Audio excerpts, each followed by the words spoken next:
palabras que usted desee y la puede imprimir o la puede trabajar en línea. Incluso la puede compartir con otra persona para jugar y enfrentarse. Entonces ya empezamos a ingresar a la gamificación porque ya empezamos a jugar con otro compañero. Nos enfrentamos a ver quién gana. Realidad aumentada con el Mercubo es un cubo que tiene seis lados y cada lado me presenta una imagen a partir de una aplicación en el celular. Entonces, ¿qué hago yo ahí? Tomo una de las caras del cubo y me aparece el corazón o el cráneo y las partes del cráneo, un juego o cómo pintar. Entonces, es empezar a meternos en el cuento de la realidad aumentada para los niños. Esto es maravilloso, gusta mucho y por lo menos la que está bajito que dice realidad aumentada con Quiver, me permite yo desde el celular cómo grabar al estudiante con el gráfico que él ha pintado, él ha coloreado. Le puedo hacer un video o le puedo tomar fotos. Entonces, esto les encanta a los padres de familia y a los estudiantes. Y en los videos explico cómo se manejan todas estas aplicaciones de una forma sencilla para que la entiendan los padres de familia, los estudiantes y los maestros que no tienen conocimiento en estas actividades, pero que si las hacen como están en los videos, se vuelven expertos. También empecé a diseñar, vamos a crear un héroe para enfrentar el COVID y no le vamos a poner armas, ni le vamos a poner cuchillos, ni pistola, no. Vamos a ponerle elementos que nos permitan acabar con el COVID y vamos a describir el personaje tal cual, por qué le pusiste el nombre, qué elementos tiene, a qué se va a dedicar. Entonces, ahí estamos motivando a los estudiantes para que escriban. Y esta actividad la tienen que hacer con los padres de familia en su casa. Crear un audiocuento desde PowerPoint. Entonces, ahí enseño cómo se puede crear un audiocuento a partir de imágenes y el profesor empezaba a narrar o los estudiantes empezaban a narrar su historia. Mapas mentales y líneas de tiempo. Esto lo hacemos en una aplicación que se llama Poplet y me permite poner videos, imágenes, enlaces, escribir, dibujar y a partir de allí el profesor busca la estrategia de cómo hacer un trabajo interdisciplinar, transdisciplinar en líneas de tiempo y en mapas mentales. Toda una clase en una presentación, en una sola diapositiva, incluyo 10 diapositivas. Entonces, yo le doy clic a una imagen y me aparece la información del elemento. Por decir algo, ahí dice cordillera, sierra, montaña. Cuando yo le doy clic en cordillera, me aparece toda la información de la cordillera. Si le doy clic en montaña, toda la información de la montaña. Entonces, ya no necesito hacer las 10 diapositivas, sino que en una sola ya tengo toda la información. Ahí está en el video el paso a paso. Viajar por el mundo con PowerPoint es darle la posibilidad a los estudiantes, por lo menos muchos del distrito de donde estamos nosotros, no han salido del barrio, no han salido de este entorno. Entonces, ¿qué hago yo ahí? Con la imagen de ellos, les recortamos todo lo que tiene en el fondo y que quede la persona nomás. Y les digo yo, ¿a dónde quieren ir? Entonces, no, que quiero ir a España. Listo, vámonos para España. ¿A dónde va a ir? No, que al estadio del Barcelona, al estadio del Real, o quiero ir a Roma. Bueno, listo, entonces vámonos para Roma. Y entonces se toma la foto, le eliminamos todo lo que tiene que ver con el fondo y bajamos una imagen de Roma y ponemos que el estudiante estuvo paseando en Roma. Esta es para el área de sociales, aunque se puede hacer un trabajo también interdisciplinar porque podemos incluir varias áreas. Viene aquí de dónde vengo yo, un trabajo digicultural, porque tenemos mucha gente de la costa pacífica, del Cauca, tenemos de distintas partes de Colombia, pero sobre todo de la costa pacífica. Entonces, es bueno uno conocer también de dónde vienen los estudiantes y que los estudiantes se comuniquen con alguna persona vía WhatsApp y que esa persona les diga cómo es el sitio donde viven, cómo son las costumbres, cuáles son las comidas, cuáles son los bailes, cuáles son las tradiciones. Y desde allá, por lo menos vamos a poner que desde el Chocó, el señor nos manda el video y acá en Cali conocemos sin necesidad de viajar allá todo lo que pasa en el Chocó. Y se hace un trabajo digicultural interdisciplinar. También incluye áreas sociales, ciencias naturales, bueno, ahí incluimos muchas áreas en común. Mayor o igual que, me fui para matemáticas. Entonces, los estudiantes tienen que decidir, ahí le pregunta que cuál de estos números es mayor, es menor o es igual. Y cuando él marca, le dice si contestó bien o contestó mal. Juego del ahorcado. ¿Quién no ha jugado ahorcado en los colegios? Entonces, jugamos ahorcado, a buscar la palabra, puede ser en inglés, puede ser en español, y hasta que la adivinen, entonces no pasa a otro nivel. ¿Quién quiere ser millonario? Ahí a mi compañero de Escarpeta Géneco, los recuerdo con mucho aprecio. Yo hice ¿Quién quiere ser palabrario?, que es un juego igualito el de la televisión, con 4 posibles respuestas, una pregunta, una positiva y 3 negativas, que si el estudiante se equivoca, tiene que volver a la pregunta hasta que conteste bien. Ahí explico cómo se hace el paso a paso con hipervínculos para hacer este juego. Suma, resta, multiplicación y división también son ejercicios que tiene que buscar en matemáticas cuál es la respuesta correcta y marcarla, y si la marca bien, pasa al siguiente nivel, si no, no puede pasar. Acá, adivinanzas, juegos en PowerPoint para tus clases. Esta de adivinanzas la hice o la diseñé para que la trabajen con los padres de familia o con los acudientes, porque así como los muchachos ahorita tienen sus adivinanzas, nosotros en nuestra época también teníamos las de nosotros y tenían que construir las adivinanzas en familia. Crear rompecabezas con puzzles, esta ya es un poquitico más complejo, requiere un nivel más de concentración, pero es agradable cuando usted coge una imagen de alguien, un personaje, y usted empieza a quitar las fichas de a poquito y empieza a hacer la clase, adivíneme el personaje, y después de adivinar el personaje, usted ya empieza a trabajar la clase en cuanto a historia del personaje, qué hizo en la historia, cuáles fueron sus aportes y todas estas cuestiones, o puede hacer la foto de un familiar. Memoramas o buscaparejas. Este lo hice de 2 formas, lo hice tangible y lo hice para trabajar en PowerPoint. Tiene que buscar las parejas y hasta que no encuentre el total de parejas, no termina el juego y pasa a otro nivel. Me fui un momentico de PowerPoint a Word, porque hay maestros que me llaman y me dicen, profe, usted me puede hacer un favor, me colabora con esto y aquí. Ah, listo. ¿Qué necesita? Un crucigrama. ¿Cómo lo hago? Ah, bueno, listo. Me fui a Word y ahí enseño cómo hacer crucigramas para las clases, dependiendo del tema, es para todas las clases. Efectos y diseño. Efecto de barras, esto es como para darle embellecimiento a las imágenes, a las presentaciones iniciales, cosa de que si uno como maestro no presenta algo bonito, entonces van a decir, ve, pero este profesor no tiene motivación, no tiene nada, ¿por qué hace eso así tan sencillo? Ahí estoy dando yo para que ellos hagan unas presentaciones bonitas. WhatsApp Web, para descargar tus archivos del celular al computador. Esta fue una de las que más han gustado porque los profesores están descargando todos esos archivos que les llega al celular al computador, y ahí enseño el paso a paso de cómo hacerlo, cómo crearlo por carpetas, cómo guardarlos y hacer de que el celular no se les llene tanto de archivos. Títulos, letras y imágenes a mano alzada, es como si usted escribiera su nombre o escribiera algún título y parece y da la impresión que la mano lo está escribiendo, pero esos son como unos efectos especiales, entonces queda bonito también para hacer presentaciones. Diseño de presentaciones en PowerPoint es tomar una foto, una imagen y colocar formas al frente y después hacer las que queden invisibles para que se vea el fondo de la foto. ¿Cómo hacer para bajar videos de YouTube? Esta también fue una petición que me hicieron los profesores y les enseño cómo bajar videos de YouTube de 2 formas y cómo bajar videos desde su celular para sus clases y para que le envíen a los estudiantes. La ruleta educativa es una ruleta que está hecha en PowerPoint y cuando usted hunde o da clic, ella para en alguna actividad. Entonces, tienen que hacer un trabajo en familia, una canción, un karaoke, un baile, un ejercicio, una adivinanza, y este es para trabajarlo en familia. También lo hice para que lo hagan tangible, o sea, hacen la ruleta en cartulina y hacen un dardo con un lapicero y empiezan a jugar, y donde caiga ese es el ejercicio que tienen que hacer. Maximandala familiar, excelente porque lo están utilizando las personas de mayores o adultos. Algunos compañeros o colegas tienen familiares adultos mayores en la casa, entonces imprimen un maximandala de 16 hojas y lo pintan en familia. Toda la familia pintando el maximandala en una mesa. Eso es bonito. Me han mandado la foto, profe, mire lo que estamos haciendo, mire aquí en la casa, lo tenemos en un grupo de no sé qué, y han pintado maximandalas de animales, de todo, de paisajes, de un poco de cosas. Maxi parqués es lo mismo, un parqués también impreso en 16 hojas y tienen que colorearlo la familia para después ponerse en ellos a jugar. El dado educativo es una actividad que usted tira un dado y dependiendo de dónde caiga, entonces tiene que hacer un ejercicio en familia. Entonces, un ejemplo, cae, tira el dado, le cayó en 5. 5, ¿qué es? En Santa Rosa.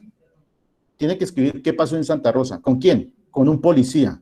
Y tiene que escribir una historia positiva de qué pasó en Santa Rosa con ese policía, con inicio, nudo y desenlace en familia. Entonces, ahí empiezan a hacer la actividad. El Te Aprende Interdisciplinar es una caja de cartón que yo le abro una ventanita y empiezo a pegar imágenes, imágenes, imágenes y hago una cinta larga y la pego a 2 palitos y empiezo yo a pasar como cuando no existía televisión en alguna casa, entonces uno se la ideaba, así como cuando hace el chavo con sus juegos o sus juguetes, él se idea sus juguetes propios para poder seguir adelante con su diversión. Entonces aquí se hace el televisor con su pantalla y usted va narrando la historia a medida que va pasando o va envolviendo las hojas. El COI Concentri es el que sigue allí, ese es el mismo que teníamos ahora de buscar parejas, pero de manera tangible, aquí buscándolas de forma presencial y tangible, impresas. Ahí explico cómo se imprimen y todo. Grabar todo en tu pantalla. Muchos me decían, ve, ¿cómo hago, profesor, para grabar mi pantalla? Es que bajo un programa y eso me cobran y me pide derecho y todo eso. Entonces, desde PowerPoint, usted puede grabar su pantalla hasta más de hora y media para las clases y usted manda su clase grabada, explicada y entonces ahí hace sus tutoriales. Efecto especial en letras, ahí usted lo vio iniciando cuando empecé la presentación. Candela, humo y todo eso, entonces ahí muestro cómo podemos darle un efecto especial a todas las letras. Cuentos, audiolibros, fábulas digitales. En PowerPoint podemos hacer que parezca que estamos pasando un libro de forma digital con imágenes, cuentos. Esta actividad la puse esta semana y les dije que me hicieran una fábula a partir de contexto, imágenes y que pase como si fuera un audiolibro. Cubos, imágenes y presentaciones bonitas. Es tomar una imagen y convertirla en un cubo en 3D y todo esto se hace desde PowerPoint. PowerPoint con efectos Prezi. Aquí fue donde algunos me dijeron a mí, profe, pero es que ya ese PowerPoint a mí no me gusta porque no tiene efectos como Prezi. Le dije, ¿cómo que no? Se le pueden dar los efectos como Prezi. Alejar, acercar y todas estas cuestiones y pasar a la otra diapositiva. Y cuando se dieron cuenta que PowerPoint tenía esos efectos, ya más de uno está volviendo a PowerPoint. Quiero aclarar, no tengo negocio con la Microsoft. Pivot Animator es una aplicación que me permite por fotogramas crear una película. Entonces yo puedo darle movimiento a un muñequito creado o la aplicación a veces crea algunos muñequitos y yo puedo ponerlo que monte en bicicleta, que monte a caballo, que baile, o no, o si no los puedo poner como a que hagan una batalla campal y haya un ganador. Pintura to Spine para los pequeños, aquí esto es para preescolar. Muestro cómo se descarga el programa, cómo se instala y cómo lo pueden utilizar en el computador para que hagan sus dibujos, pinten de una forma divertida, agradable y variable, porque tiene muchas herramientas el programa. Estrategias por la problemática de la pandemia. En ese video explico por qué diseñé yo estas estrategias. Sopa de letras en líneas o buscapalabras, sea la que decía ahora. Usted se puede enfrentar con alguien, puede jugar con alguien y puede, el tema que usted desee, colocarlo allí. O lo hace impreso o lo hace en línea. Y animaciones en efectos en PowerPoint es que podemos coger elementos GIF con movimiento, ponerlos en una presentación y que se muevan de un lado para otro y podemos también poner muñecos, carros, todo lo que sea. A partir de ahí empezar a contar una historia, narrar un cuento. Yo todo lo que estoy haciendo más que todo es como en la comprensión lectora, que es lo que tenemos que atacar en las escuelas, que es donde estamos muy débiles.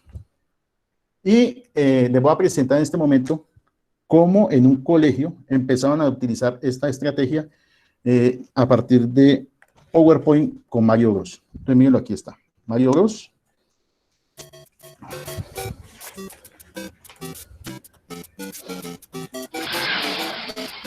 Tiene que seguir los comandos de las flechas, vean. Dan y salta. Sigue otro nivel.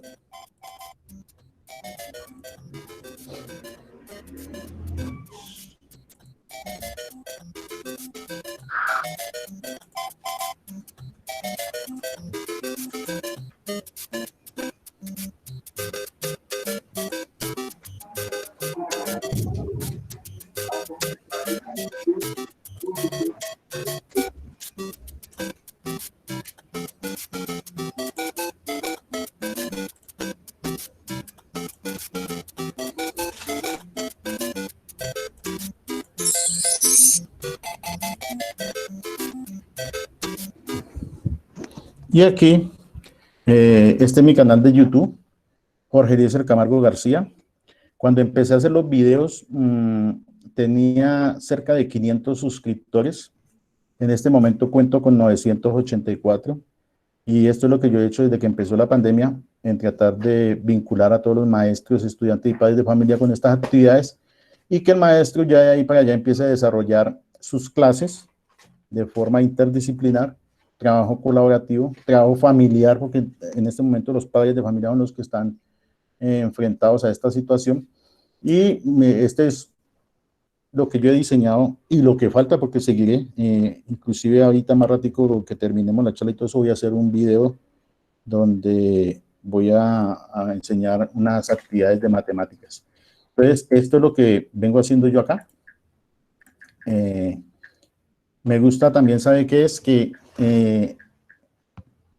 me han llamado muchos profesores de distintas partes de Colombia a preguntarme por las actividades que estoy haciendo, cómo las estoy haciendo, cómo las pueden implementar, cómo las pueden hacer.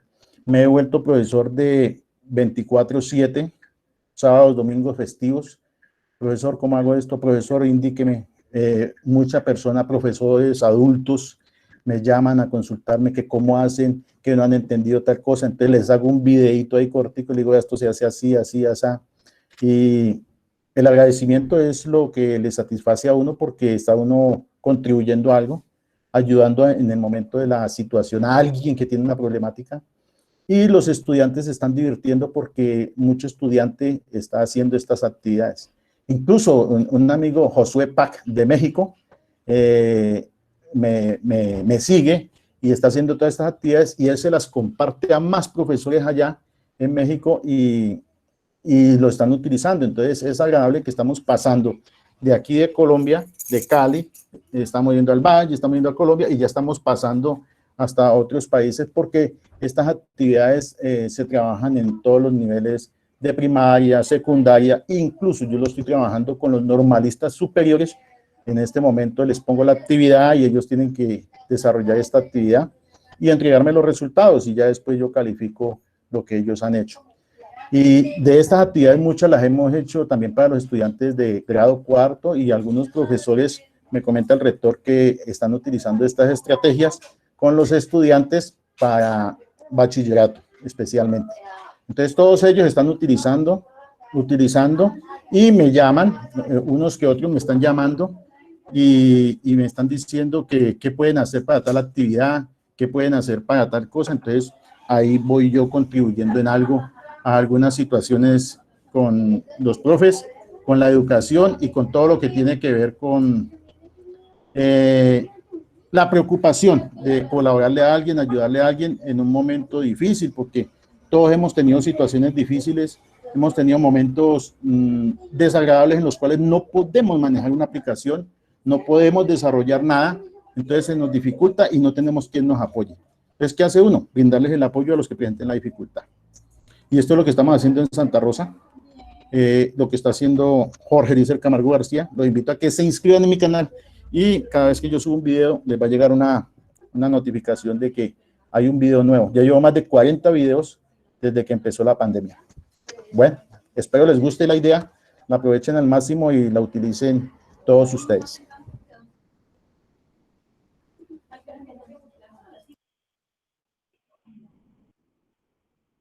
Jorge, muchísimas gracias por compartir tus saberes y por brindarnos esta gama de elementos didácticos que nos sirven para hacer nuestros encuentros con nuestros estudiantes y nuestros padres de familia más dinámicos, menos tediosos y a partir del juego. Esa es la idea, de que compartamos lo que estamos haciendo y, como te digo, de parte del equipo de rectores autónomos, muchas gracias por haber compartido tus experiencias y claro que vamos a visitar tu canal y que vamos a estar muy pendientes de los videos que estás subiendo.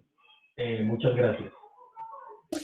A ustedes por la invitación y espero dentro de poco seguir creando más videos y se van a dar cuenta que todo lo que yo hago es para que lo utilicen los maestros pensando en los estudiantes y pensando sobre todo en la comunidad educativa. Tienes que crear el video del rector virtual, hermano. Sí, se necesita porque, por Dios. Bueno, la jornada de hoy estaba dividida en dos partes. La primera tenía relación con las estrategias pedagógicas divertidas para las comunidades educativas, que nos acaba de presentar Jorge, docente de la institución educativa Santa Rosa, que lidera el rector Hugo Fernelli Chavarro. La segunda parte es la intervención ponencia de un invitado mexicano que tenemos aquí acompañándonos, y es el señor Manuel Gil Antón. Manuel Gil Antón es profesor del Centro de Estudios Sociológicos del Colegio de México, director académico de la Educación Futura y participa en todos los foros sobre educación en México. Él ha venido a compartir con nosotros su propuesta o ponencia sobre el rol del docente en la educación popular. Doctor Manuel Gil, bienvenido y este auditorio es suyo. Adelante. Muchas gracias. La invitación es una gran distinción. Me quedé muy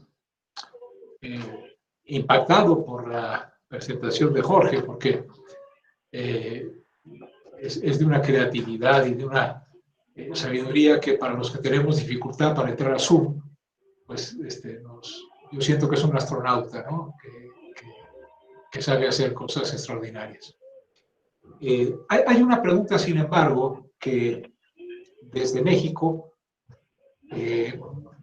quisiera, quizá para cuando platiquemos, para que conversemos juntos, que yo le quería hacer a Jorge, y es ¿cuántas personas en Colombia, en Cali, en las zonas populares, e incluso en las que no lo son tan populares, que no tienen tanto nivel de marginación, ¿cuántas personas tienen acceso a medios electrónicos en los que permitan disfrutar, aprender y avanzar en su aprendizaje a través de estos medios? Porque una de las cuestiones con las que nos hemos topado en México, y es muy fuerte, es las enormes brechas digitales que tenemos, ¿no? Entonces, por decirles algunas cosas que realmente conmueven, ¿no? Mensajes a maestras en que dicen: maestra, le entrego tarde mi tarea porque fui a trabajar a dar grasa, que se dice así, en los zapatos, ¿no? Bolear, decimos acá, pero limpiar zapatos, para poder juntar los 200 pesos que necesito para comprar tiempo aire y datos para poderle enviar la tarea, ¿no? Y eso es cuando se tiene el teléfono que se llama inteligente y algunas de estas cosas. Entonces, a mí me gustaría mucho que, si quieren, no específicamente ahora, pero todo el rato que estuve escuchando a Jorge y viendo su increíble creatividad, estuve pensando en eso, porque, y si quieren, les planteo las cuestiones que preparé, que tienen que ver con otra reunión que hubo con algunos colegas hace unas semanas. Y es que les decía a mis colegas hace tiempo, y procuro hacerlo cada que puedo, es que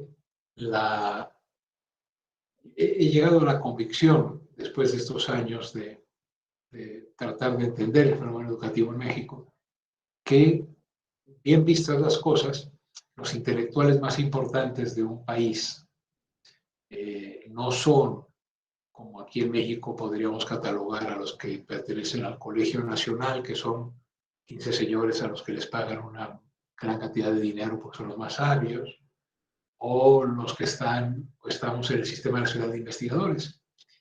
Me parece que una buena manera de mirar las cosas es que los intelectuales más importantes de un país son los profesores y las profesoras de la escuela básica, porque, siguiendo a Piaget, son los que tienen una mayor contribución en la construcción de las estructuras cognitivas, en donde también, siguiendo el pensamiento de don Juan Piaget, bueno, pues acomodamos y asimilamos lo que podemos observar. Luego llegamos a situaciones en las cuales ya las cosas no se acomodan ni se asimilan bien. Viene lo que Rolando García trabajó como una desequilibración de las estructuras cognitivas, y después de un periodo de caos, etcétera, llegamos a una nueva equilibración que consiste en que las estructuras cognitivas que tenemos resuelven los problemas que no resolvían las anteriores y además es un avance. En ese sentido, en México tenemos 1.200.000 profesores y profesoras que van del preescolar, que son 3 años, 6 años de primaria y 3 de secundaria, y yo pienso que ahí radica la más fuerte masa crítica de los trabajadores intelectuales de México. Desgraciadamente, no se les reconoce como tal en la sociedad a través del medio más elemental de reconocimiento que serían sus ingresos, ¿no? Está totalmente inverso el asunto, se le paga más a quien hace tareas ya muy avanzadas en el sistema. Entonces, pensando en esos y en esas educadoras, en esas profesoras, la primera idea que quiero compartir y que quiero que también pues, la conversemos es que me da la impresión que si nosotros, en todos estos procesos de reforma educativa que ha habido en nuestros países, por lo menos les hablo desde México, no hay reforma educativa que funcione si no considera que el profesorado, el magisterio, es el principal actor de una posibilidad de cambio. En México, durante el periodo del presidente anterior, Peña Nieto, se intentó una reforma educativa muy fuerte, muy estructural, le llamaban ellos, que pasaba por la idea central de que toda la responsabilidad de los problemas educativos de México correspondía a los y a las profesoras. Entonces, si ustedes simplifican el problema y dicen es la mala preparación de los profesores y de las profesoras, la causa de todos los resultados pésimos en PISA o los resultados en los exámenes estandarizados, bueno, pues entonces si esos son los culpables, ¿no? Se les arrebata la voz y se les considera infantes, que viene del latín infans, sin voz, sin palabra, y entonces son los sujetos a evaluar y a partir de la evaluación se supone que los que resulten bien evaluados van a hacer un cambio en las escuelas. Fue una reforma sumamente agresiva contra el magisterio, armó en los medios y por todos los medios una imagen muy deteriorada del magisterio como ignorantes, barbajanes, personas que hacían un trabajo irrelevante, ¿no? Y entonces, bueno, hubo una gran resistencia y se construyó una narrativa alterna que, en términos de Gramsci, en términos de muchos otros pensadores, fue evaluación, sí, pero no así, o sea, queremos una evaluación seria, ¿no? Reforma sí, pero no sin nosotros, etc. Y ya con la llegada del presidente López Obrador, esa reforma fue derogada, hay una nueva que tiene ciertos parecidos a la anterior, etcétera, pero que de nuevo, curiosamente, le otorga un papel muy marginal al magisterio, ¿no? Entonces, si mi primera propuesta a ustedes es considerar a los profesores de la escuela básica como los más importantes intelectuales del país porque generan las condiciones del talento social, bueno, mal camina una reforma y mal, pienso yo, mal diagnosticado está el problema si consideramos que ellos, por su acción, son los responsables, los acusamos y los acosamos a través de evaluaciones cada semana. Y además, para que funcione la evaluación, tiene que ser una evaluación con dientes, se decía aquí. Es decir, que el que no la pase pierde el empleo. Aunque la evaluación no tenía nada que ver con la práctica en las aulas. ¿Qué sucede ahora? Bueno, sucede que en la Constitución se señala que son importantísimos y se les considera no solamente actores en el proceso educativo, sino sujetos del cambio social, ¿no? En una lógica como la que el presidente López Obrador enarboló en su campaña. Pero digamos, el tercer aspecto es para luego centrarnos por lo menos en lo que yo considero que es muy importante, que es qué papel juega el educador en los sectores populares, es que la pandemia lo que hizo, creo, en todos nuestros países fue quitar o hacer más claras las desigualdades. Por ejemplo, la pandemia nadie la podía prever, pero cuando la pandemia llega sobre un sistema de salud que lleva 35 años deteriorándose porque los gobiernos previos han preferido privatizarla, pues entonces a la pandemia, que ya de por sí es terrible, le corresponde tratar de atenderla a un sistema de salud público sumamente dañado por la corrupción, por el descuido. E igual nos pasa en el nivel educativo.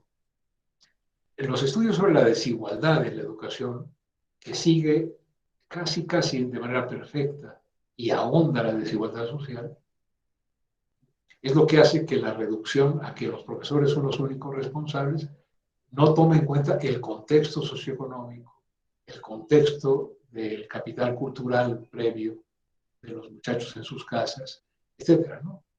Entonces, la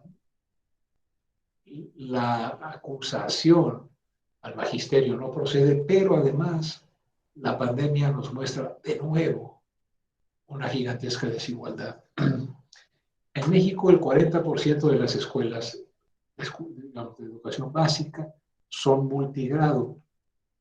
Término con el que nos referimos a escuelas en las que una sola profesora o profesor, a veces dos, atienden a los 6 grados de la primaria.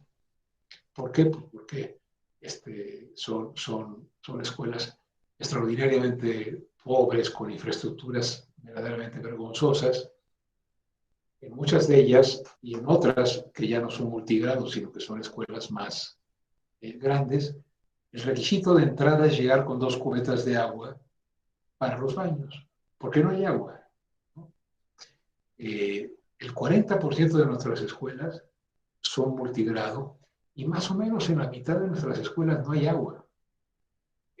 Hay carencias, en muchas no hay luz. Es decir, tenemos una gran, se nota una gran desigualdad. Pero otra cuestión que nos desiguala mucho es el acceso a los medios electrónicos, ¿no? O sea, en México el censo de cuestiones de acceso a las tecnologías nos dice que en la mitad de las casas no hay computadora y donde sí hay, en la otra mitad, en esa mitad de la mitad, no hay conectividad. Entonces, las estrategias de trabajo, como las que nos platica Jorge, y las estrategias que en México se pensaron, también tienen un sesgo de clase muy fuerte, ¿no? Porque no hay un acceso más o menos equivalente. Ahora, en la situación en la que estamos y asumiendo que los educadores en los sectores populares pueden generar lo que decía Mandela, la educación no cambia todo, pero sí cambia a las personas que pueden cambiar las cosas. Yo considero que la principal función de un educador en los sectores populares es hacer transitar la noción de beneficiario a la noción de un usuario que ejerce derechos. En los sectores populares en México, tal parece que se recibe con gratitud lo que las autoridades otorgan, ¿no? Esa es una noción de beneficiario, es una noción de persona a la que se le otorga un apoyo, ¿no? En cambio, derivado de una construcción ciudadana, debería de concebirse como un derecho, ¿no? Y considero que el eje más importante que hay en la construcción, en el trabajo de nosotros como docentes cuando estamos en sectores populares, a mí me tocó trabajar 5 años en Chiapas con indígenas, ¿no? Era desde aquellos años, ¿no? Desde los años 70, 80 del siglo pasado, teníamos claro, el grupo al que yo pertenecía, de educación popular, que el gran cambio no era desde la escuela tratar de hacer el cambio social, sino hacer un cambio social en la escuela que era conformar digamos, la estructura fundamental de la ciudadanía.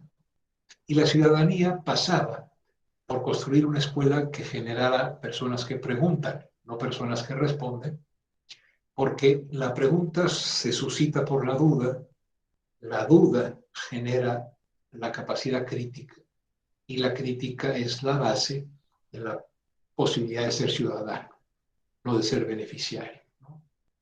En fin, entonces, la situación de la pandemia nos quita el velo, si es que todavía lo tenía, pero socialmente quita el velo, y vemos una desigualdad gigantesca. De hecho, la autoridad educativa lo que dice es, señores, el medio de comunicación o de transmisión más extendido, pues son dos, ¿no? La radio y la televisión. Y entonces, el presidente López Obrador y el secretario de Educación lo que hacen es un convenio con las 4 cadenas privadas de televisión para que a través de sus canales haya transmisión de contenido educativo. Esta solución, dado que no se puede estar en la educación presencial, lo que genera es que uno tiene que decir, bueno, claro, si no se puede hacer presencial, tenemos que hacer de otra manera el vínculo que pueda generar que haya aprendizaje en las casas. Pero en la búsqueda de la mayor cobertura, de la mayor cantidad de personas a las que se pudiera acceder, se compra necesariamente, viene, como decimos en México, junto con pegado, ¿no? El hecho de que si tú optas por la máxima cobertura, en general, lo que te ata irremediablemente es a un sistema de educación bancaria, porque surge un solo mensaje de parte de la Secretaría de Educación Pública aquí en la capital.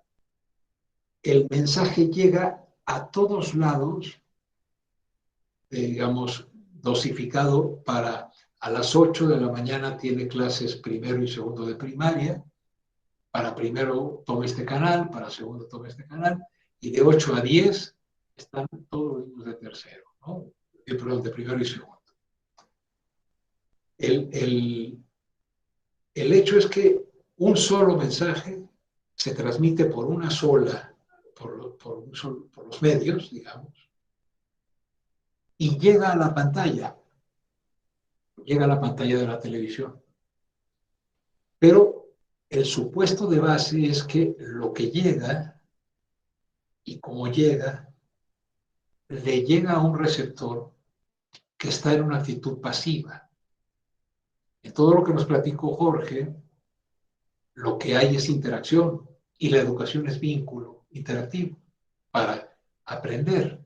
La información puede llegar de distintas maneras, pero la educación parece que hasta el momento no hemos renunciado al hecho de que proviene del vínculo pedagógico y de un vínculo interactivo.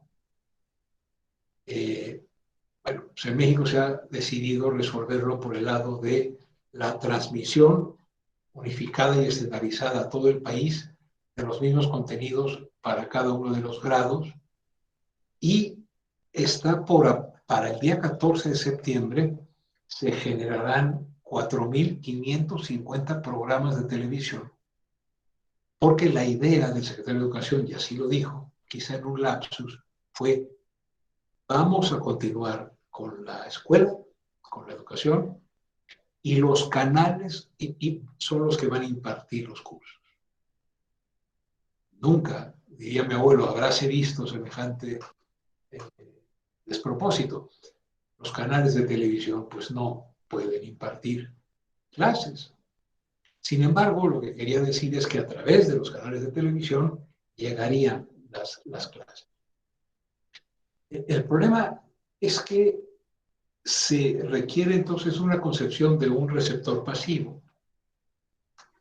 Y en ocasiones la mediación la intentan hacer los padres de familia o incluso muchísimos colectivos de profesores que con una imaginación extraordinaria se han metido a las casas como pueden a través de medios distantes, incluso cartas, para tratar de ser el eslabón que une ese mensaje con los niños. Bajando la escalera de donde vivo, cuando empezaron estas clases, me dijo un niño: oiga, profe Manuel, ¿usted sabe dónde está el botón de pausa de la televisión? Y es que la tele va explicando o va diciendo la información. No hay manera de decirle: oye, espéreme, no le entendí, me lo puede repetir. No, va. Y de repente te dice: bueno, mire, para explicarla, porque yo he estado viendo la mayoría de los programas que puedo, y pasan por esa cuestión. Yo me asumo como alguien que recibe información, y si me distraigo tantito, me pierdo. Y no tengo recurso ante la tele de intervención, ¿no? Me decían, me acuerdo de la clase que me dieron sobre la deformación de los cuerpos, sobre la fuerza. Nosotros ejercemos fuerza sobre los objetos cuando los desplazamos, cuando los detenemos, cuando los deformamos y regresan a su forma original, o cuando al deformarlos quedan digamos, modificada su forma.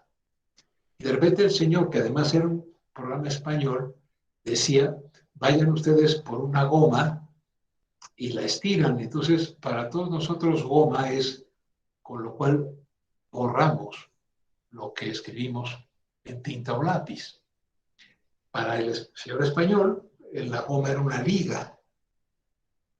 Pero en lo que un niño va a ver dónde hay una liga en su casa, el profesor ya sigue trabajando y la sensación que queda es, a ver, ¿qué hay que hacer de tarea?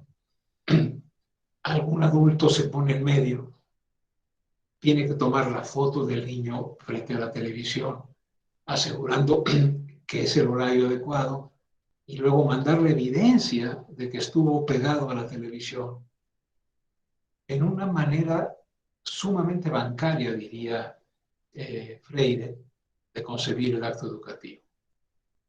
Las profesoras y los profesores, sobre todo de los sectores populares, no todos obviamente, pero en una proporción muy grande, han generado estrategias muy creativas. Conozco varias, ¿no? Una es de un profesor que le pidió al cura del pueblo que le prestara el altavoz con el cual los domingos todo el mundo escucha la misa y el sermón, para desde ahí poder hacer asesorías a los chavos y muchachas de la pequeña comunidad, para resolver algunas dudas que le llegaban por escrito y que recogía una persona casi vestida de astronauta para no contagiarse. En otros casos, nosotros tenemos una tradición de que se venden tamales y va repitiendo el tipo: se venden tamales oaxaqueños calientitos. Se les pidió un apoyo de la hora en que menos vendían, para a través de ese pequeño altavoz también, por cada una de las cuadras, decir a los niños dudas sobre algunas profesoras y profesores hacen una carta manuscrita, ¿no?, que mandan a través del vehículo que llega al pueblo, porque no dejan entrar en muchos pueblos a ninguna persona externa, y las distribuyen en las casas el lunes, y el jueves la pasajera, que le llaman así, regresa las cartas. En otros casos había opción de WhatsApp, y entonces varias profesoras me dijeron, ¿sabe qué, profe Manuel? Por primera vez conocemos a nuestros estudiantes mejor, conocemos a sus familias. O sea, lo que decían era, paradójicamente, en la distancia estamos más cerca. Y sobre todo decían, estamos siendo profesionales, porque nosotros elegimos los contenidos a enseñar. Eso fue en la parte en que se cerraron las escuelas al principio de la pandemia. Ahora que empieza el ciclo escolar, parece que regresa el logro pedagógico que hemos tenido en el país siempre, que indica para todos, desde el río que nos separa con los Estados Unidos hasta el río que nos separa con Guatemala, para que todos hagan lo mismo a la misma hora. A las 8:15 de la mañana del martes, todos los niños van a hacer fracciones de 2 términos, ¿no? ¿Qué está siendo la diferencia? Que en esos sitios en los que no hay acceso a la computadora, en que no hay acceso, aunque siempre es limitado el acceso que estamos teniendo ahora, sería, creo, mejor estar platicando y tal, pero bueno, estar más cerca, pero la pandemia no lo permite. Cuando no hay estas condiciones, los colectivos de profesores y de profesoras han sido extraordinariamente creativos. Pero así como en el sexenio anterior al profesorado no se le tomó en cuenta porque se le negó la voz, en esta ocasión la Secretaría de Educación Pública, desde el centro de la República, envía el mensaje y no le pregunta a los profesores qué hacer. En vez de que los profesores hubiesen generado para cada contexto, México es muy diverso, igual que Colombia, necesitamos entender que hay contextos en los cuales se pueden hacer algunas cosas, otras no. Curiosamente, en algunas comunidades muy pequeñitas se puede retomar la educación presencial poniendo a los chiquitos en un árbol, en sana distancia. Entonces, había clases de ese tipo, ¿no?, o sesiones de aprendizaje. Había también, como decía Jorge, contacto con los papás y mamás, desgraciadamente más mamás que papás por esta bronca de género que tenemos. Pero, bueno, para que ellos trataran de hacer esa mediación, pero hay muchas mamás que están exhaustas porque no pueden más. Y ojo, digamos, sociológicamente podemos ver que más o menos el 70% de los estudiantes o de las estudiantes que están hoy desde los primeros grados, no se diga más adelante, tienen una escolaridad superior a la de sus padres, de tal manera que cuando preguntan al padre, preguntan a alguien o a la madre que no les puede ayudar. Entonces, mi propuesta para que luego conversemos es, en efecto, la tele tiene mayor alcance, pero la tele nos conduce inevitablemente a una estructura bancaria, ¿no?, por la falta del vínculo pedagógico. No se reconoce la diversidad, ¿no?, y los aprendizajes esperados que están siendo orientadores de lo que está pasando en la televisión, curiosamente, colegas, son los aprendizajes esperados bajo el supuesto de que no había pandemia. ¿Quién iba a suponerla? Entonces, haciendo abstracción de lo que están viviendo los niños y las niñas en sus casas, haciendo abstracción de lo que le pasa a la sociedad en su conjunto, se están dando los aprendizajes esperados. Es decir, si toca aprenderse en los ríos de España, se aprenden, aunque la preocupación en la casa o de los niños sea otra. No se modificaron estos aprendizajes esperados, la voz de los profes no fue atendida. Cuando se anuncia cómo va a continuar las clases, vemos en el podio donde está el presidente y el secretario de Educación a los 4 dueños de las cadenas televisivas, ¿no?, a las que se les ha concesionado el espacio radioeléctrico, y ningún profesor, ninguna profesora está en el anuncio del proyecto educativo en la pandemia.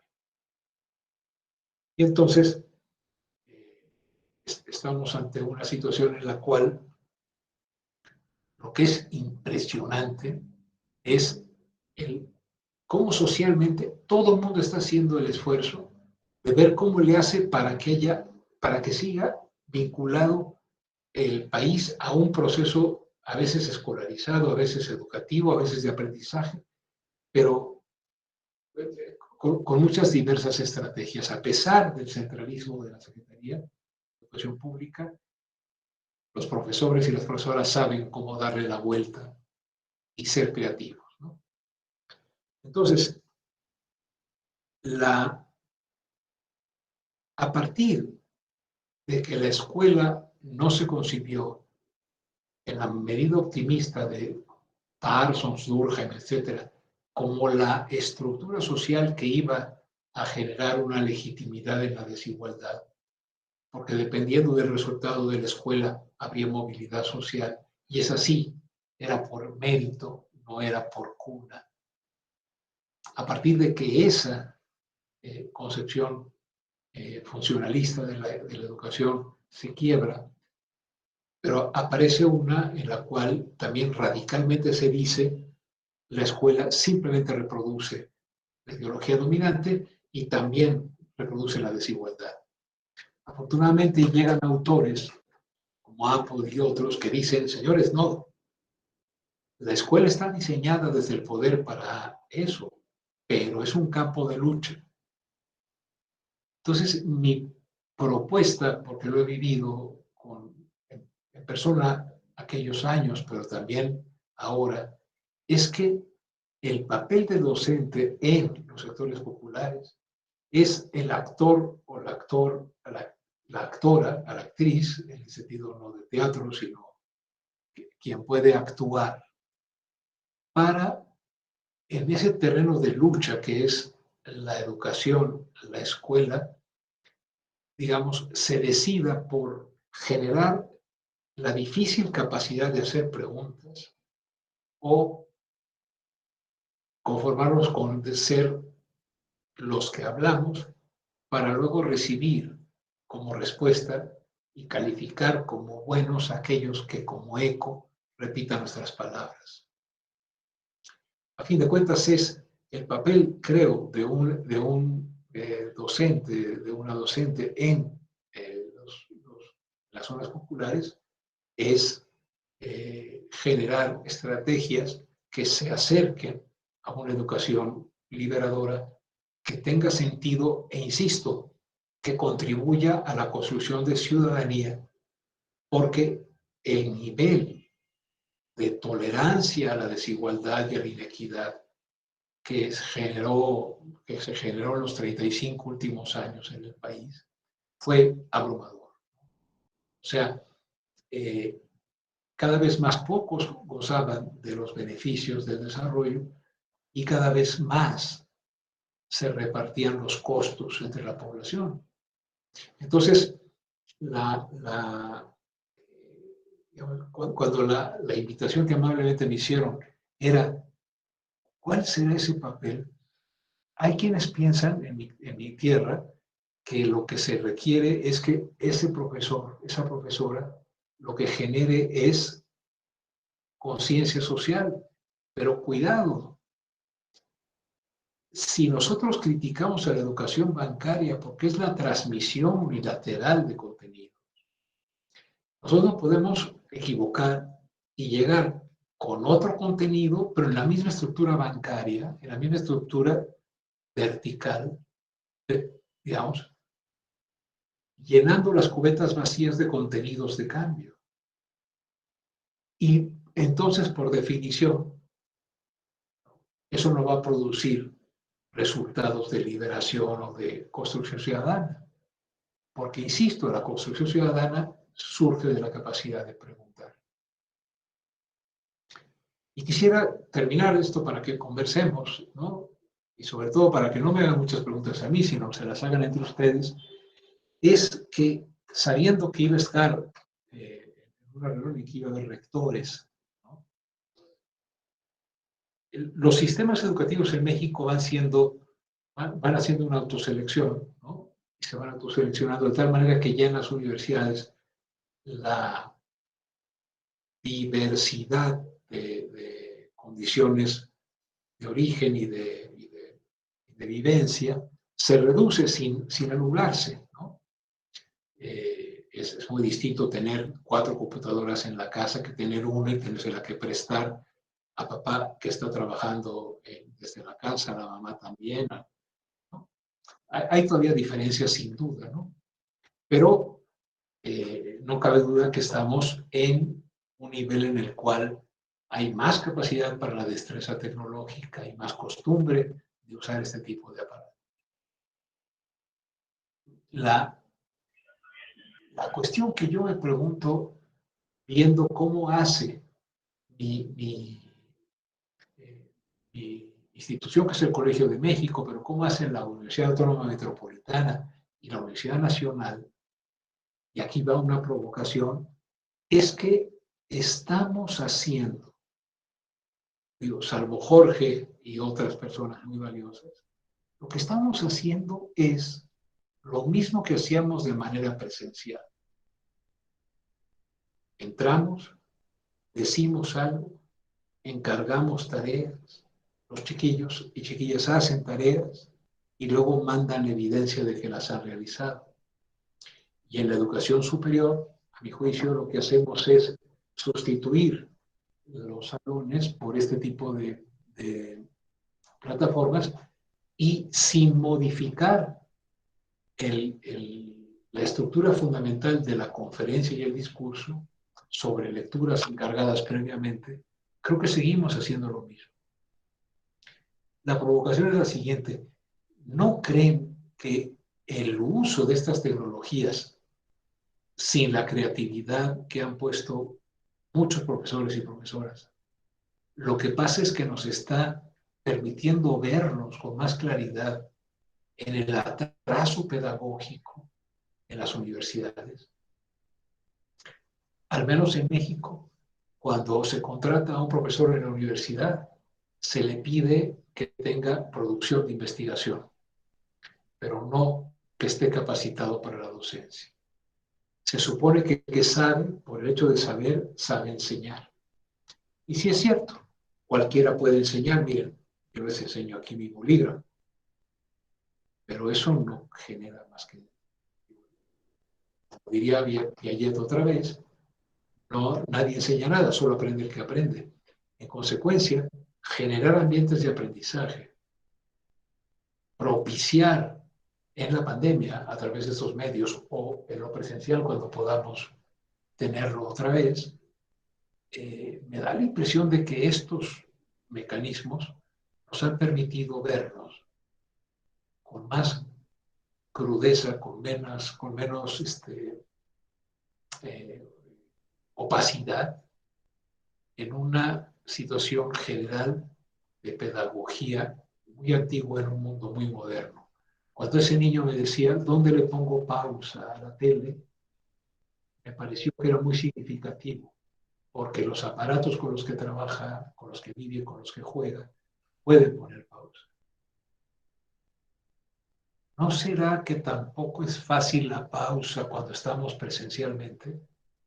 ¿No será que llegamos y lanzamos nuestro discurso y pues el que entiende bien y el que no, no?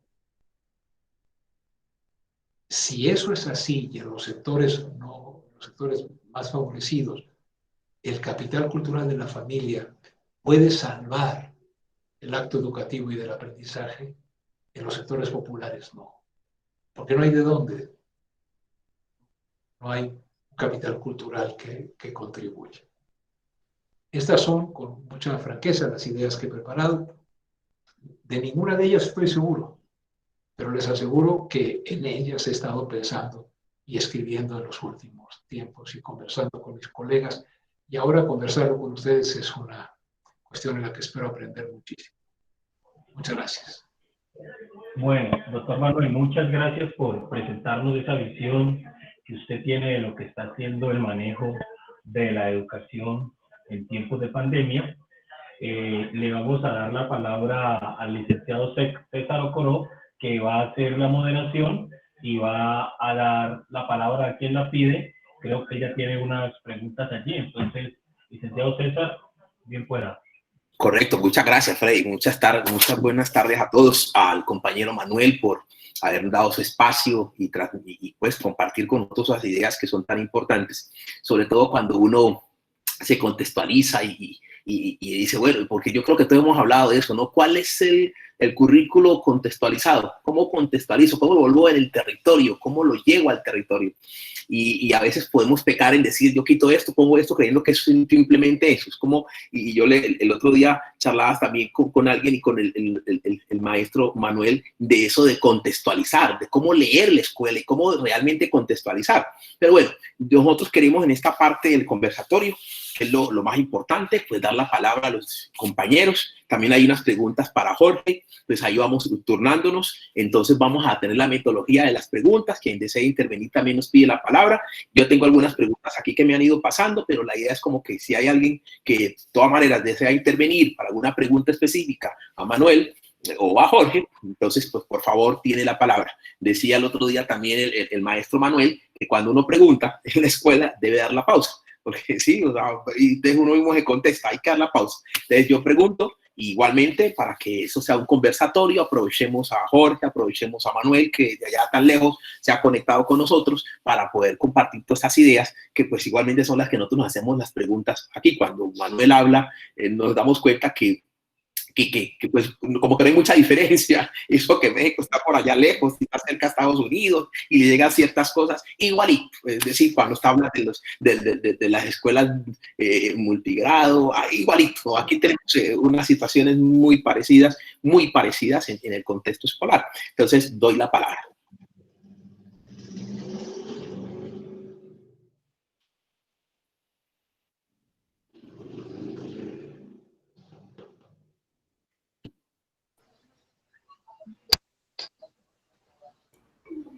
Yo la palabra, si no empiezo aquí con las preguntas, entonces algunas que me han dado por el César.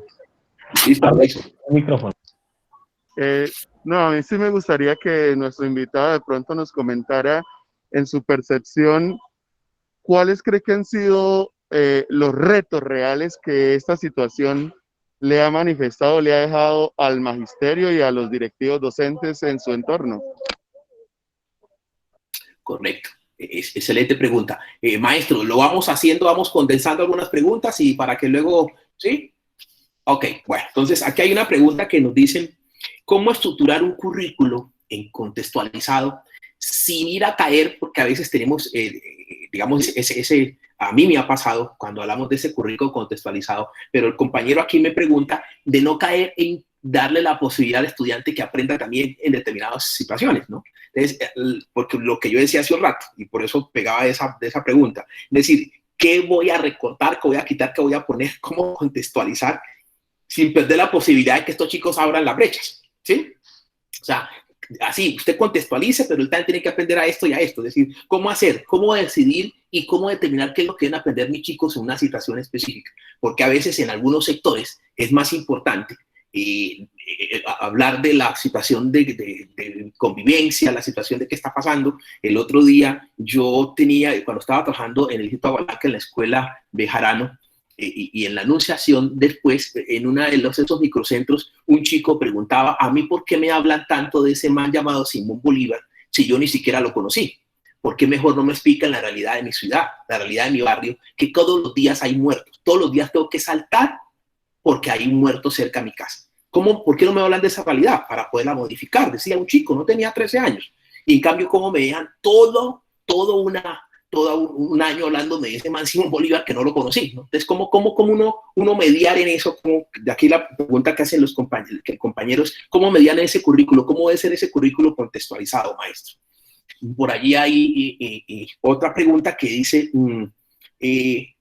¿cómo no caer en esa educación bancaria que usted habla? ¿Cómo no caerla si de todas maneras nosotros los maestros a veces por los afanes mismos de la escuela de que ahí me dicen, usted tiene que enseñar esto porque tiene que dar estos resultados, porque además hay unas pruebas externas, aquí le llamamos pruebas saber, Manuel, el saber 3, 5, 9, en tercero, en quinto, en noveno, o en 11, las PISA, que también están en tu país, todas las otras pruebas que hacen. Entonces todo el mundo también es diciendo, ¿cómo hago para dar resultado en eso? Pero también cómo contextualizo. Entonces, hasta allí, maestro, las preguntas que me han hecho. No sé, algún otro compañero, por favor, ¿alguna otra pregunta? Nelly, ¿tienes una pregunta por ahí, me parece? Nelly, Nelly. Bueno, listo, maestro. Yo creo que con esas tres, porque tengo igual mientras van llegando las otras preguntas y luego pasaríamos con Jorge. Manuel, por favor. Bueno, el testimonio que yo he recibido de los profesores de la escuela básica y el pequeñito que yo tengo como profesor en el posgrado, creo que el reto fundamental que la pandemia ha suscitado es de si la educación, si el aprendizaje es un proceso en el que hay un vínculo humano, ¿cómo le hacemos para cuando ese vínculo está imposibilitado de tener la forma tradicional? Entonces, pienso que esa manera de intentar procesos que renueven o que rehagan en estas circunstancias los vínculos ha sido muy difícil, sobre todo cuando las posibilidades tecnológicas interactivas están tan escasas en los sectores populares. Aquí no me refiero a mi experiencia, porque bueno, en el Colegio de México ahí todo el mundo tiene computadoras, incluso hasta los muchachos pueden tener computadoras mejores que las nuestras, porque ya están muy avanzados y se va seleccionando desgraciadamente, ¿no? Se va seleccionando cuando se avanza más en el sistema, se reducen las desigualdades, no a favor de la igualdad positiva, sino igual hacia arriba, ¿no?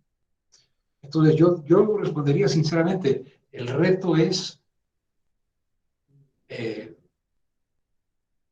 o yo estoy ya muy acostumbrado a una manera de vínculo personal en el cual sé leer la actitud corporal en la clase,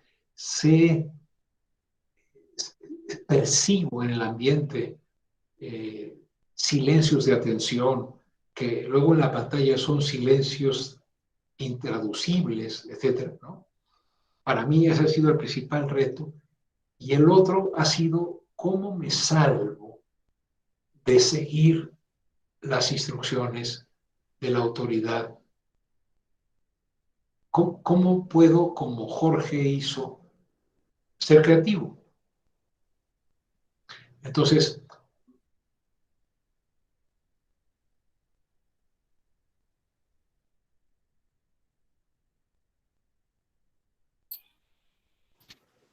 No se oye. sí, me doy cuenta de que, ¿sí? Hola, sí, ya. Sí, que no hay una pedagogía que tenemos que cambiar y ajustar cuando estamos usando estos sistemas. Yo creo que así respondería, ¿no?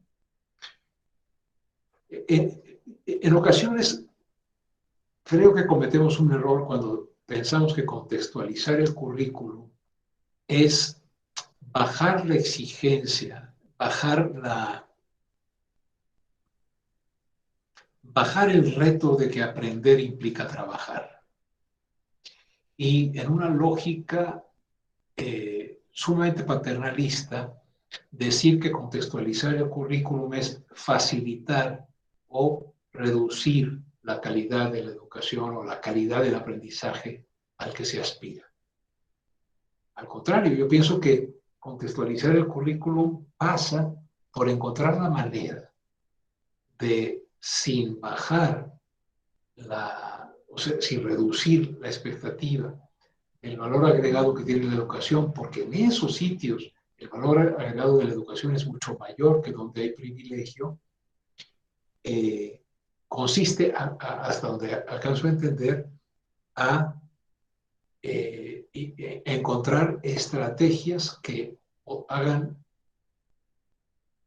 que en la escuela exista lo que en la casa por desigualdad social no hay. México se ha caracterizado por darle la peor educación al que más la necesita y la mejor educación al que menos la requiere.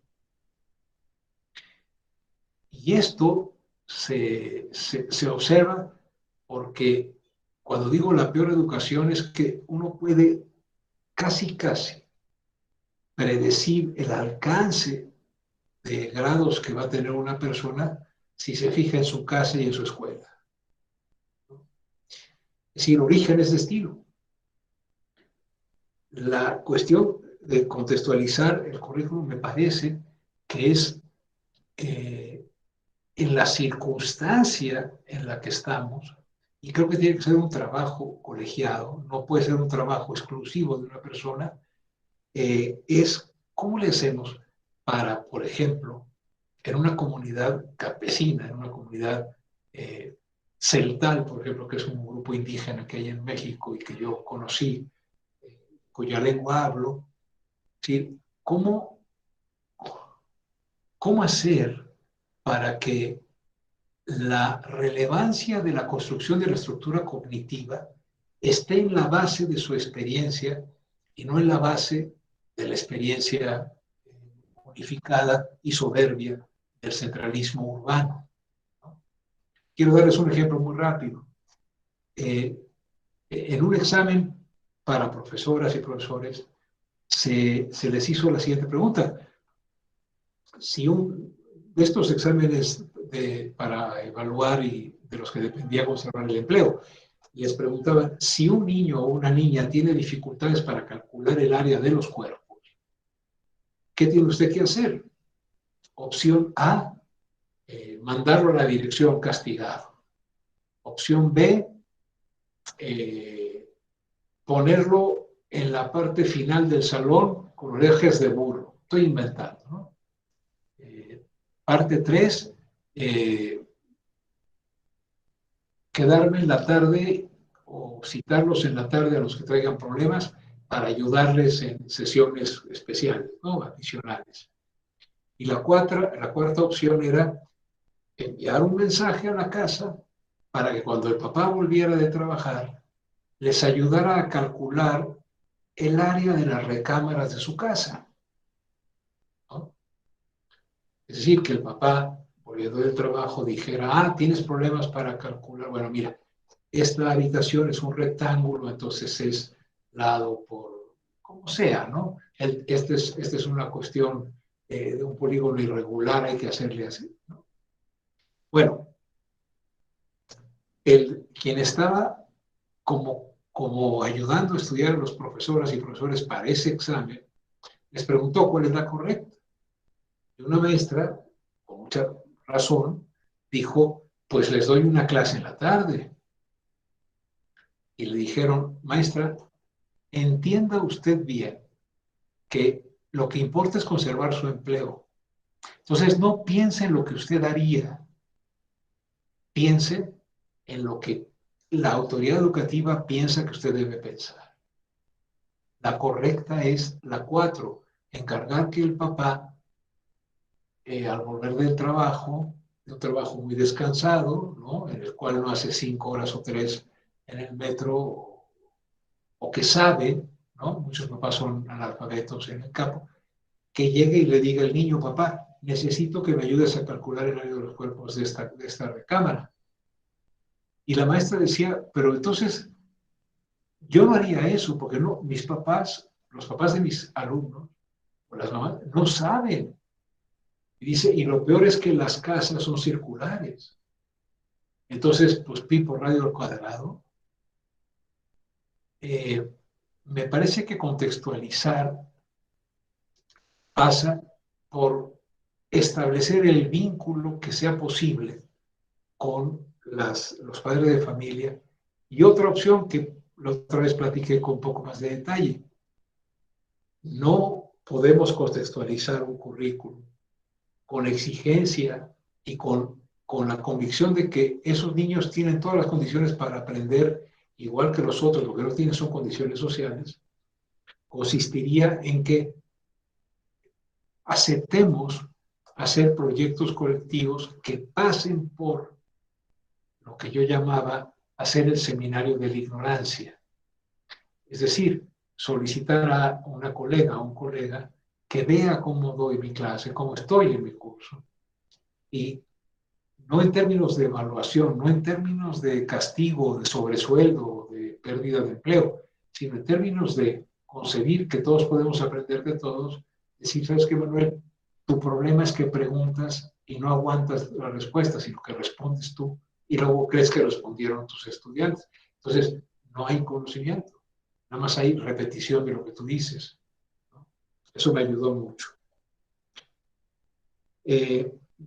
Pienso que es tiempo de que las profesoras y los profesores tomen la iniciativa e independientemente de lo que digan las autoridades, generen estrategias creativas, factibles y contextualizadas de generar vínculos con sus estudiantes. No es tiempo de que la autoridad general nos diga lo que tenemos que hacer. Y probablemente entonces, como decía en alguna participación en el chat, es el momento en que los profesores tomen la palabra y digan cómo hacer las cosas a la autoridad. No que esperen de la autoridad las instrucciones. Y creo que para no caer en la educación bancaria, para tratar de alejarnos un poco de la educación bancaria, que siempre es difícil, me parece que lo que hay que apostar es en que los cuerpos colegiados de profesoras y de profesores acepten diseñar proyectos en los cuales el centro del proceso de aprendizaje no sea la palabra de nosotros. Y entonces, experimentar, pero experimentar con control. Es decir, no haga usted lo que quiera, sino, miren, pienso que esto puede funcionar, quiero ensayarlo, puede salir mal, no puedo lograr el objetivo a lo mejor, pero acompañar la innovación, ¿no? Yo pienso que por ahí podríamos irnos alejando de la educación bancaria. En el fondo, una transformación educativa no provocada solo por la pandemia, sino que la pandemia ha hecho más clara que tenemos que cambiar, sería orientarnos por un principio ético y político. Político en el mejor sentido de la palabra. Yo no quiero para mi nieta, Juana, que ella viva en un país en el cual origen sea destino y que en este país en donde vivo ahora, más vale tener conocidos que conocimientos. Orientado por esa idea de construir otro tipo de relaciones sociales, pienso que podemos entender cuál sería la forma en que contribuye la educación a eso. Y creo que no hay recetas. Creo que si yo tuviera la respuesta, estaría haciendo exactamente lo que está haciendo el señor secretario de Educación en México. Estaría diciéndoles a ustedes qué hacer. No, yo los respeto mucho como para hacer eso. Muchas gracias. Muchas gracias, maestro Manuel. Muchísimas gracias. Muchas gracias por sus respuestas. Paso con Jorge. Jorge, ¿está por ahí todavía? Sí, Jorge anda por ahí. Jorge, por aquí nos hacen unas preguntas.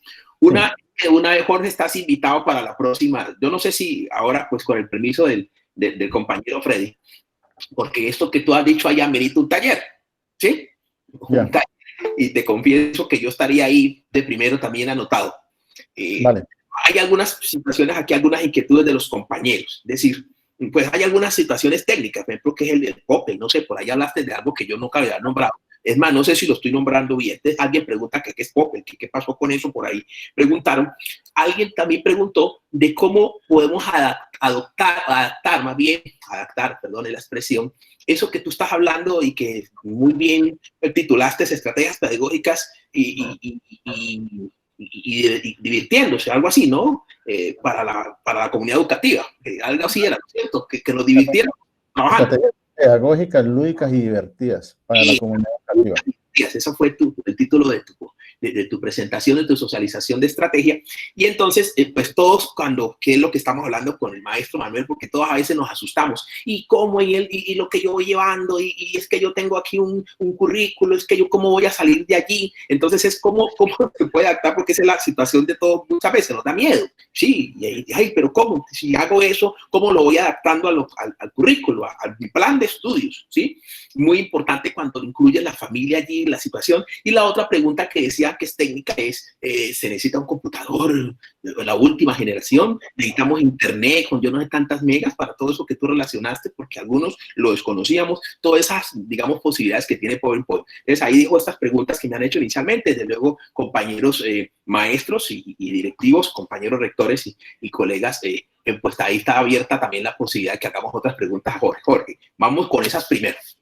Listo. Bueno, lo que pasa es que las estrategias yo las he pensado en cuanto a si no hay internet, entonces ¿cómo las hacemos? Tenemos que hacer algo en la casa, tangible, en cartón, cartulina, papel, algo que me reemplace lo que no puedo hacer en el computador, por lo menos el de la ruleta educativa. Yo hice la ruleta en PowerPoint, entonces cuando tú das clic, la ruleta da vueltas y cuando cae en X actividad, entonces, por decir algo, tienes que hacerle un karaoke en familia y firmar con el celular y enviar un video. Entonces, todos tienen que cantar y no sé qué, y si sé cuándo. Esa misma presentación en PowerPoint, si no tengo el computador o no tengo el internet, la hice o la pasé a cartulina. Entonces, uno hace la ruleta en cartulina, la pone a que gire y tú tiras un dardo y donde caiga el dardo, hace la actividad. Entonces, son dos formas. Uno, o lo hacemos offline o online. Y tenemos que pensar de las dos formas. ¿Por qué? Porque en muchas partes o no hay internet, o no hay computador, o no hay tablet, o no hay celular. Si no hay actividades para hacerlas con herramientas técnicas o tecnológicas, entonces esas mismas actividades, pensémoslas también como las hacemos de forma tangible. Cuando me preguntan por Popplet, es una aplicación en línea, gratuita, que te permite hacer 3 actividades. Ahí te dice, compra el programa o inscríbete o paga por usar la aplicación, pero uno hace la de siempre, elimina una o elimina 2 y vuelve y hace 2 nuevas y va guardando, elimina y va guardando, elimina y va guardando, para no hacerle el juego de estarle pagando tanta plata a todas estas personas que pues viven de eso y todo, pero pues cuando trabajamos en comunidades como en el distrito de Agua Blanca, que es gente muy pobre que no tiene cómo comprar una aplicación, entonces hay que buscar la manera de cómo utilizar estas aplicaciones, que las puedan usar todos sin ningún costo y que sean fáciles de manejar. Miren, yo los invito para que en mi canal, no les estoy sacando el cuerpo ni nada, están explicados los videos tan paso a paso, tan fácil, que usted con el solo hecho de hacer los pasos que vienen en el video se vuelve un experto, así usted no tenga experiencia ni conocimiento. ¿Por qué yo hice esto? Porque yo fui formador de formadores en el proyecto TITA y yo he visto por lo menos varios proyectos de ciudad donde visitan a las escuelas. Y aquí quiero decir algo que siempre lo he dicho y ha formado de pronto molestias, pero yo digo que en cada escuela tiene que haber un papel protagónico, verdadero, real, más no en el papel, como siempre ha sido, del gestor TIC de las instituciones. Si ustedes tienen un gestor TIC, por lo menos yo, Jorge Eliezer Camargo García, soy el gestor TIC de la institución educativa Santa Rosa Cali. Me llevan a capacitaciones de la Secretaría de Educación, el Ministerio de las Tecnologías cada año me invita a capacitarme, me actualizo, estoy yo haciendo cursos permanentes porque me gusta y porque quiero estar actualizado. Entonces, eso mismo yo lo puedo replicar en mi escuela y decir, denme un espacio para yo capacitar a los maestros de preescolar este miércoles, por decir algo. El otro miércoles capacito los de primero, segundo, y ir capacitando maestros en el uso de herramientas técnicas y tecnológicas. Había maestros que por lo menos yo en una ocasión fui a dar una capacitación en el colegio y les dije, venga, profesor, les voy a dar una capacitación. 60 profesores. Y de los 60, algunos me dijeron, no, Jorge, yo ya me voy a pensionar, yo ya me voy. Yo no voy a molestar con esto. Y yo, venga, pero ¿por qué me dice eso? Usted se va a pensionar, ¿cierto? Sí. ¿Y se va a morir? Entonces me dijo, no, todavía no, no, ¿cómo se le ocurre que me va a morir? Le dije, claro, pero es que estas herramientas técnicas son para la vida. Le dije, usted, la especialidad suya es sociales, ¿cierto? Sí. Usted dibuja el mapa todavía, con tiza, y se demora una hora haciendo el mapa con el marcador y lo que sea. Le dije, venga, le explico cómo se da una clase de ciencias sociales con mapas y ubicación geográfica. Lo senté y le expliqué cómo se maneja Google Maps. Y fuimos hasta la casa de él. Fuimos a la casa de la familia de él que está en el Chocó, unos que están en Tumaco. Se quedó sorprendido ese profesor y me dijo, ¿qué es esta maravilla? Le dije, esto es lo que ofrece todas estas cosas, sino que es que uno no tiene que sacarle el cuerpo. Pero entonces, como nosotros, como gestores TIC, no tenemos un papel protagónico, solamente está escrito allí, gestor TIC por institución. Entonces, cuando vamos a dar las capacitaciones, muchas veces los colegas, no, ¿eso para qué? No, no lo necesitamos. No, eso no me interesa. Yo veo un video, no sé qué. Y con esto de la pandemia, nos dimos cuenta que todas esas capacitaciones que uno ofrecía o que de pronto se pedía que dieran los espacios, hicieron falta. Nos cogieron con los brazos cruzados. Entonces, ¿qué pasó? Un proyecto, por lo menos de ciudad, le dice a usted, muéstrame un proyecto que usted haga. Pero muchas veces no verificaban si se hacía ese proyecto o no. Y el maestro se inscribía al proyecto, ¿por qué? Porque daban un portátil o daban una tablet. Entonces, no, yo lo hago porque me dan el portátil y la tablet. Pero no le ponía la importancia ni le ponía el empeño de aprender y a partir de esas estrategias generar más y crear más cosas. Porque a mí por lo menos PowerPoint, presentaciones, miren, les presenté ahí como unas 30 actividades solo con PowerPoint. Y voy más o menos en la mitad de lo que uno puede hacer con PowerPoint. Entonces uno se va adentrando, va averiguando, va investigando. Entonces hay que fortalecer los procesos en las escuelas, que se den las oportunidades de capacitación en los maestros, que el maestro que necesita una actividad que diga, por decir algo, ve Jorge, ¿cómo hago yo esta actividad que es de ciencias naturales, por decir algo, sobre el reciclaje? Entonces uno le dice, vea, está este video, está esta actividad, puede hacer esto, esto y aquello, a partir de acá de las TIC. Yo le ofrezco estas posibilidades, puedes hacer líneas de tiempo, puedes hacer mapas mentales, y entonces uno le dice, desde esta aplicación puedes utilizar esto para tu clase, porque ya uno está capacitado, entonces uno tiene la posibilidad de darle a saber a los profesores todo lo que uno sabe. Es que si lo que yo sé no lo enseño, yo no sirvo para esto. No tengo por qué estar aquí. Si me voy a quedar con todo el conocimiento, voy y me capacito, pero me lo quedo para mí y hago nomás mis clases y yo gano mi papel protagónico. No, si yo no comparto, no pasa nada. Yo estoy, digámosle que voy a ser como un ente allí negativo porque solamente estoy solamente para beneficio propio.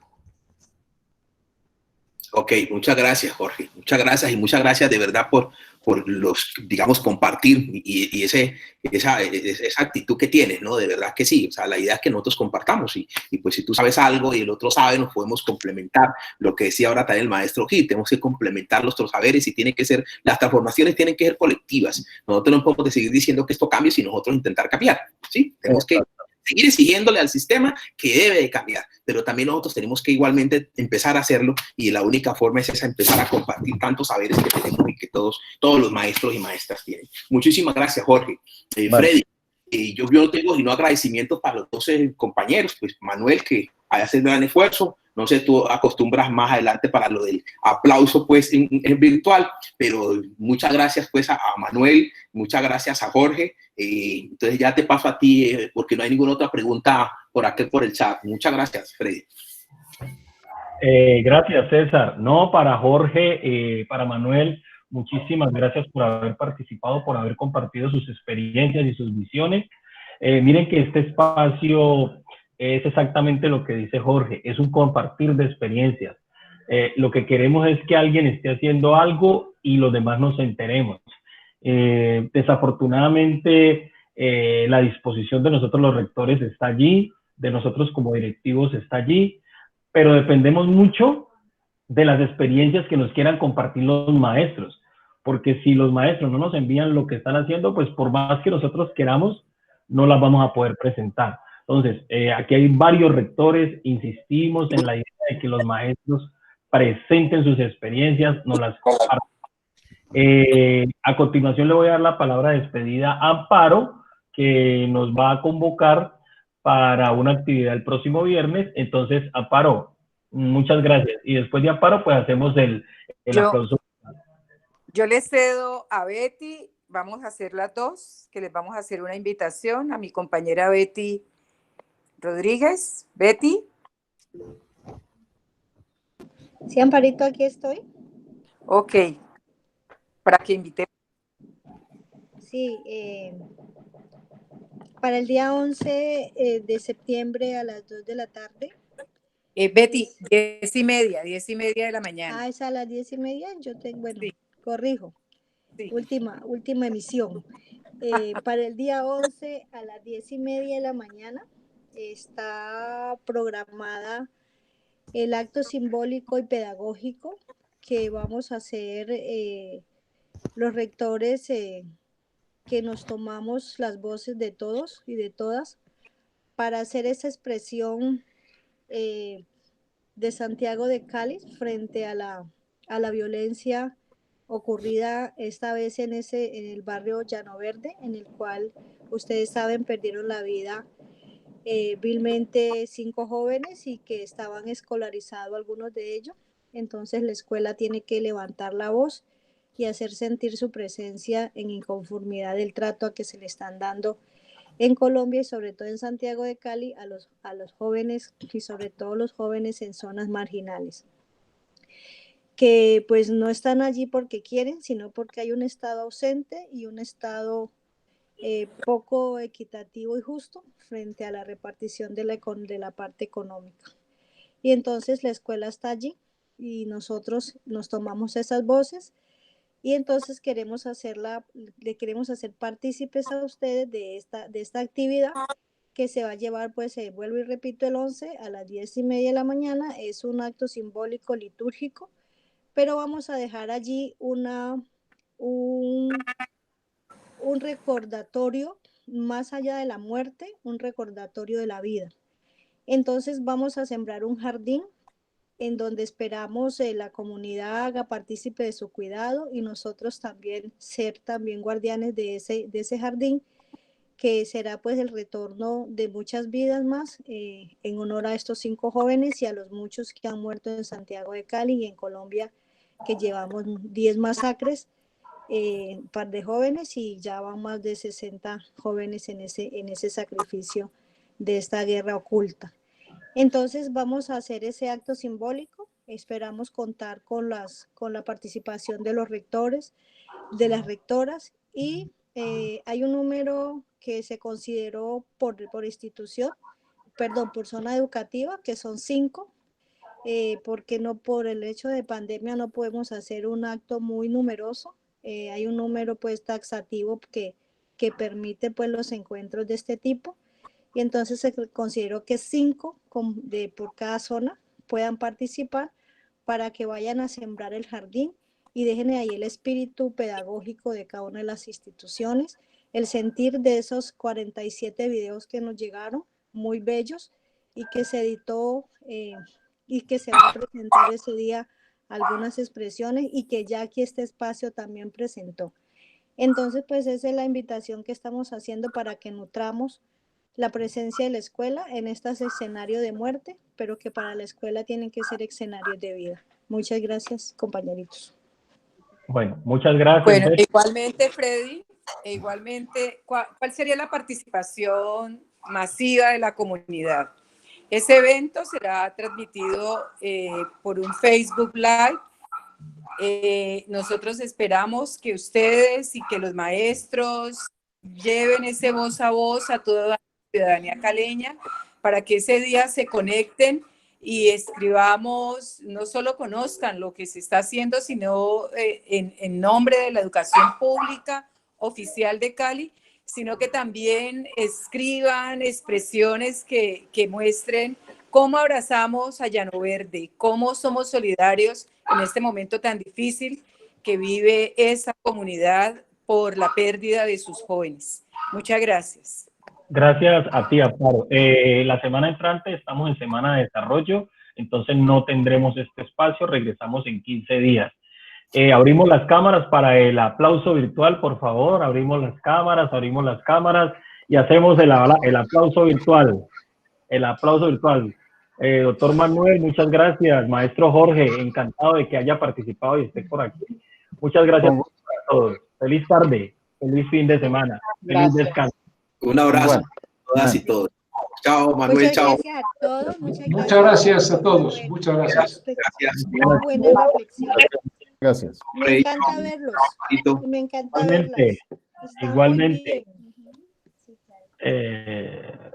Igualmente, paremos la grabación. Listo.